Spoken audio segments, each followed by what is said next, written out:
Krisis energi global yang terjadi pada tahun 2021 telah membuat harga komoditas energi, terutama batu bara, naik secara drastis. Di Indonesia, harga batu bara acuan pada November 2021 telah mencapai angka $215 per ton, meningkat dari $76 per ton pada bulan Januari. Hal ini berdampak pada kestabilan pasokan batu bara dalam negeri, terutama untuk PLTU yang memasok sebagian besar kebutuhan listrik di Indonesia. Volatilitas harga energi fosil membuat pemerintah dan industri khawatir mengenai pasokan energi di masa depan. Apa yang terjadi tahun lalu ini seharusnya menjadi peringatan akan pentingnya mengakselerasi transisi menuju energi terbarukan. Selain masalah volatilitas harga energi fosil, krisis iklim adalah faktor lain yang tak kalah penting yang mendorong agar Indonesia mempercepat pengembangan energi terbarukan. Dampak kenaikan suhu bumi sebenarnya telah dirasakan oleh masyarakat Indonesia. Pada tahun 2021, meski intensitas bencana menurun 33%, namun jumlah meninggal akibat bencana meningkat menjadi 77%. Dari 3.000-an kejadian bencana, 98%-nya merupakan bencana hidrometeorologi. Pemerintah Indonesia telah mencoba untuk berkontribusi dalam menurunkan emisi di dunia dengan mengupdate dokumen NDC-nya, mengeluarkan dokumen long term strategy dengan target emisi nol di tahun 2060 atau lebih cepat, dan menghentikan PLTU secara bertahap mulai dari tahun 2030. Komitmen pemerintah ini diturunkan dalam berbagai produk kebijakan, seperti RUPTL 2021-2030, yang memuat porsi energi terbarukan sebesar 52%, atau mencapai 21 gigawatt pada tahun 2030, dan upaya mendorong peningkatan adopsi PLTS atap melalui Permen ESDM nomor 26 tahun 2021. Namun, apakah upaya ini sudah sejalan dengan perjanjian Paris? Jawaban singkatnya belum.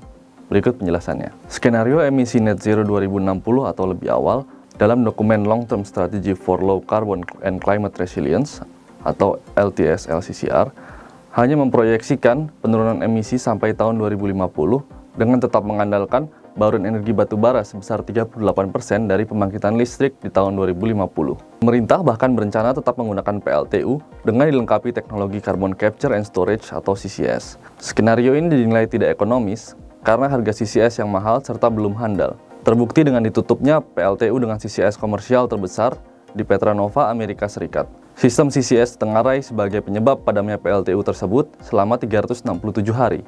Data World Bank menunjukkan biaya pengurangan emisi menggunakan teknologi CCS di PLTU di Indonesia berkisar antara 85 sampai $100 Amerika per ton setara CO2 atau 2-3 kali lipat biaya pembangkitan listrik di PLTU itu sendiri. ISR, melalui kajian Deep Decarbonization of Indonesia's Energy System, memodelkan kemungkinan Indonesia mencapai bebas emisi lebih cepat dari target pemerintah. Hasilnya, agar sesuai dengan persetujuan Paris, emisi dari sektor energi harus mencapai puncak sebelum 2030, porsi batu bara di pembangkitan listrik harus berkurang menjadi 45% dan porsi energi terbarukan yang didominasi oleh PLTS harus meningkat menjadi 45% di tahun 2030. Upaya bertransisi energi ke energi terbarukan menjadi hal yang mutlak dan harus dilakukan segera.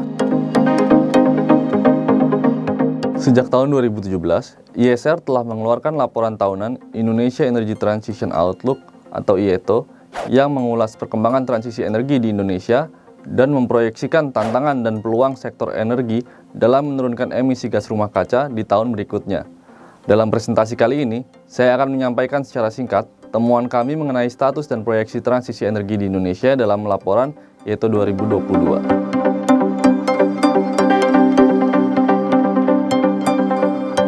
Pemerintah menargetkan pencapaian bauran energi terbarukan sebesar 23% pada tahun 2025. Namun, berdasarkan data ESDM, hingga kuartal 3 2021, pencapaiannya hanya di sekitar 11% saja. Bahkan hingga kuartal 3 2021, pembangkit energi terbarukan hanya bertambah sebesar 386 MW. Untuk memenuhi target 23%, Indonesia harus menambah setidaknya 13 GW pembangkit energi terbarukan dalam 4 tahun ke depan, yang berarti meningkatkan laju pertumbuhan hingga 5 kali lipat. Lambatnya progres energi terbarukan ini karena adanya peraturan-peraturan yang masih tidak mendukung, misalnya aturan tarif energi terbarukan yang dipatok menurut BPP, dan persyaratan TKDN yang tinggi, terutama untuk PLTS. Pemerintah berusaha mengejar pencapaian target dengan mengeluarkan RUPTL 2021-2030. Memang sudah ada peningkatan porsi energi terbarukan menjadi 50% dari total pembangkit baru yang akan dibangun selama 10 tahun ke depan.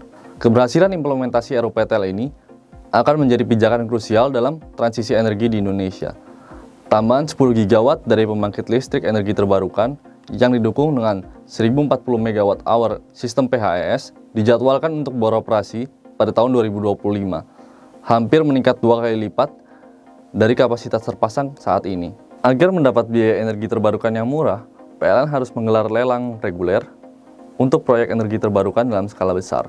Terlebih lagi, jika dibandingkan dengan kapasitas energi terbarukan yang dibutuhkan untuk bebas emisi di tahun 2050, masih terdapat gap sebesar 108 gigawatt energi terbarukan di tahun 2030. Menurut kajian Deep Decarbonization of Indonesia's Energy System, PLTS akan berperan sebagai tulang punggung penyediaan tenaga listrik di masa depan.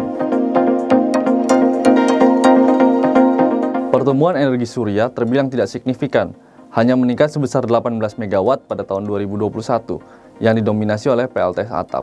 Bandingkan dengan kebutuhan 10-11 gigawatt PLTS atap tiap tahunnya untuk mendorong bebas emisi pada tahun 2050. Sisi positifnya, terjadi peningkatan jumlah proyek baru PLTS terapung dengan adanya 3 proyek baru yang diumumkan dengan total kapasitas mencapai lebih dari 2,5 gigawatt. Di tahun 2022, penambahan kapasitas PLTS akan kembali didominasi oleh PLTS atap yang diperkirakan dapat mencapai setengah gigawatt. Selain itu, hingga 2030, PLTS skala besar akan bertambah sebanyak 5 gigawatt berdasarkan RUPTL, ditambah dengan proyek-proyek di luar RUPTL sebesar lebih dari 10 gigawatt, yang terutama berasal dari proyek-proyek di Batam sebesar 9,7 gigawatt untuk ekspor ke Singapura. Dibanding tetap bertahan, pada rencana pemerintah mengkombinasikan PLTU dengan CCS, opsi energi terbarukan plus penyimpanan energi mampu menjanjikan harga listrik yang lebih murah. Penyimpanan energi seperti baterai dan Pumped Hydro Energy Storage atau PHES menjadi pilihan tepat, menimbang biaya baterai yang terus mengalami penurunan. Capex baterai saat ini sebesar 0,58 juta dolar Amerika per MWh dan akan lebih rendah 73% pada tahun 2050 karena tingkat adopsi yang tinggi. Sedangkan Capex PHES diperkirakan akan tetap konstan hingga 2050, yaitu sebesar 0,86 juta dolar Amerika per MWh.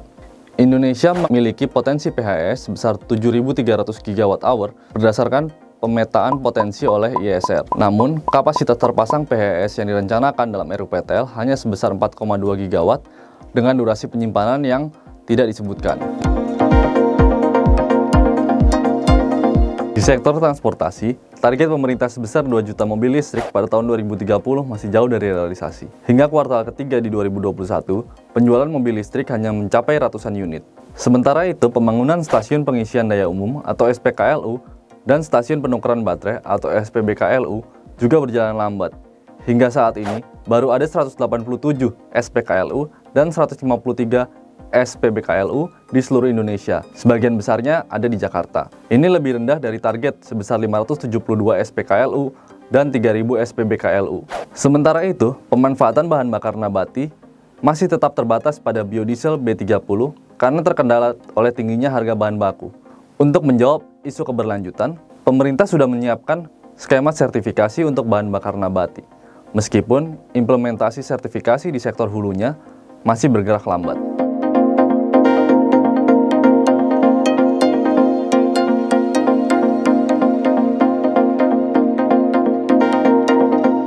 Di tingkat daerah, pengembangan energi terbarukan juga mengalami perkembangan yang menarik. Beberapa provinsi seperti Jakarta, Bali, Jawa Tengah, dan Jambi telah menetapkan peraturan dan langkah-langkah seperti instruksi, peraturan gubernur atau peraturan provinsi, dan alokasi anggaran provinsi yang terkait dengan aksi iklim. Salah satu langkah paling populer yang diadopsi oleh pemerintah daerah adalah penggunaan PLTS atap di berbagai fasilitas publik.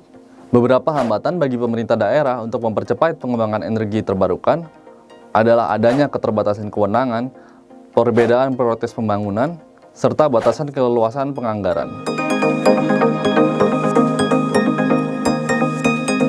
Namun, kalau sektor energi, itu kontribusinya bisa menurunkan CO2 sekitar 3/4, yaitu 450 juta ton ekuivalen CO2, biaya untuk menurunkan itu 3.500 triliun.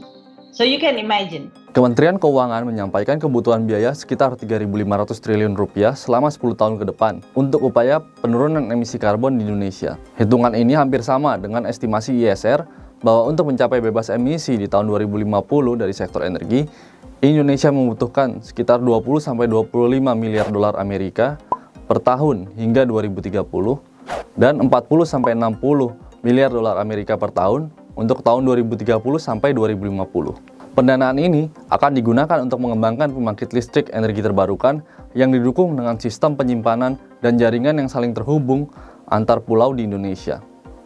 Kebutuhan investasi paling besar adalah untuk PLTS, baterai, pembangkit listrik panas bumi, jaringan tegangan tinggi, dan untuk produksi hidrogen. Menariknya, investasi di sektor energi beberapa tahun terakhir berada di kisaran 25 hingga 30 miliar dolar. Sayangnya sekitar 90%-nya ditujukan untuk energi fosil. Untuk bisa mengalihkan investasi sektor energi fosil ke energi terbarukan, diperlukan dukungan insentif maupun fasilitas pembiayaan. Namun sejauh ini, berbagai kebijakan insentif fiskal yang tersedia dinilai kurang efektif karena rumitnya birokrasi yang harus ditempuh tidak sebanding dengan besaran insentif yang diperoleh. Selain itu, fasilitas pembiayaan infrastruktur energi melalui skema kerjasama pemerintah dan badan usaha juga sudah tersedia. Namun hingga kini, masih sangat sedikit pemanfaatannya untuk proyek energi terbarukan karena tidak adanya mandat dari pemerintah. Instrumen lain yang berpotensi mendorong investasi ke energi terbarukan adalah kebijakan nilai ekonomi karbon yang diwujudkan sebagai pajak karbon melalui Undang-Undang Harmonisasi Peraturan Perpajakan. Kebijakan ini baru mulai efektif berlaku mulai 2 April 2022, namun sudah menuai kritik karena nilai awal pajak karbon yang ditetapkan jauh lebih rendah daripada yang disarankan oleh IPCC. Selain itu, belum ada aturan untuk alokasi pemanfaatan pajak karbon ini untuk aksi-aksi mitigasi perubahan iklim. Dari sisi pembiayaan swasta, setidaknya sudah ada 13 bank yang tergabung dalam inisiatif keuangan berkelanjutan Indonesia. Hingga April 2021, 4 bank diantaranya yaitu Bank Mandiri, BCA, BNI, dan BRI telah menggelontorkan pinjaman dengan total mencapai 30 triliun rupiah untuk beberapa pengembangan energi terbarukan seperti pembangkit surya atap, mini hidro, biomasa, dan biogas. Namun, nilai pinjaman ini masih jauh lebih kecil jika dibandingkan dengan fasilitas pinjaman yang diberikan untuk proyek-proyek batubara, yaitu sebesar 165 triliun rupiah dalam 2 tahun terakhir dari keempat bank tersebut. Dalam laporan ini, kami juga memberikan penilaian terhadap kesiapan ekosistem pendukung untuk transisi energi di Indonesia. Temuan ISR dalam laporan yaitu 2022 menilai bahwa kesiapan ekosistem untuk beralih ke energi terbarukan masih rendah. Penilaian ini ISR dapatkan dengan menggunakan tools kerangka kesiapan transisi energi atau Transition Readiness Framework yang terdiri dari 4 indikator, yaitu dukungan kebijakan dan regulasi, teknologi dan ekonomi, iklim dan realisasi investasi, dan sosial. Dari penilaian kami, aspek komitmen politik dan iklim investasi adalah yang paling membutuhkan perbaikan. Kedepannya, agar Indonesia semakin siap dalam melakukan transisi energi, pada tahun 2022, pemerintah Indonesia perlu berfokus pada perbaikan iklim investasi energi terbarukan melalui perbaikan kebijakan dan regulasi, transparansi proses lelang energi terbarukan, dan peningkatan bankability proyek-proyek energi terbarukan. Selain itu, pensiun dini pembangkit batubara juga penting untuk membuka lebih banyak ruang untuk energi terbarukan di sistem ketenagalistrikan Indonesia.